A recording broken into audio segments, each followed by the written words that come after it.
Divine youth India channel में आप सभी का स्वागत है। मित्रों, आइए सुनते हैं माँ गायत्री से जुड़े हुए कुछ भक्तों के अनुभव।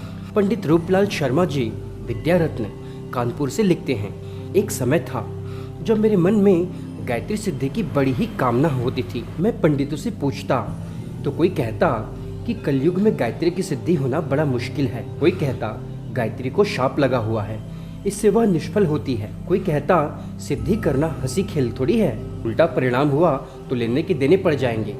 इस प्रकार के निराशा उत्पन्न करने वाले आदेश सुनकर मेरा मन निरुत्साह हो जाता था। मैं गायत्री विज्ञान के अनुभवी गुरु की खोज में लगा रहा। एक बार अचानक भेंट में एक दक्षिणात्य सज्जन सोमनाथ जी से मेरी मुलाकात हुई। वे गायत्री के प्रकांड विद्वान थे। उन्होंने गुरु का पता बताया। मैं उनके पास ग्वालियर पहुंचा। उन्होंने कृपापूर्वक अनुष्ठान की सारी विधि मुझे सविस्तार समझा दी और काशी जाकर साधना करने का आदेश किया।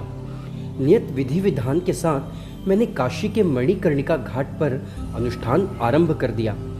11वें दिन से ही मुझे दिव्य अनुभव होने लगे। स्वप्न में मुझे एक दिव्य मूर्ति, दिव्य देवी के दर्शन होते।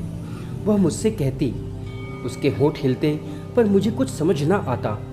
वह स्वप्न में बार बार दिखाई दिया। देवी की वाणी अधिक स्पष्ट होती जाती थी। ऐसा लगता था कि बहुत जल्दी उस वाणी को समझ सकूंगा।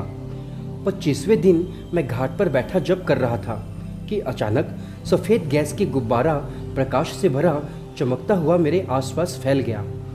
मैं घबराकर हक्का बक्का रह गया। मेरी आंखें मूंद गईं, अधिक देख न सका। उस रात्रि को मैंने स्वप्न में देखा कि एक शुभ्र वस्त्रधारी तेजवान ब्राह्मण मुझसे कुछ कह रहा है। तुम अपने घर चले जाओ, वहाँ ज़रूरी काम है। मेरी निद्रा खुल गई।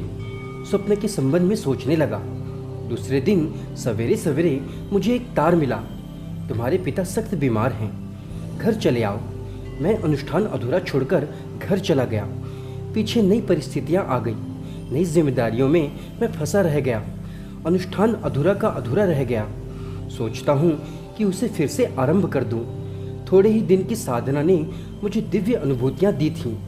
उसके आधार पर ये मेरा विश्वास हो गया है कि गायत्री साधना कोई पूरी करे तो आशाजनक लाभ तो अवश्य ही होगा।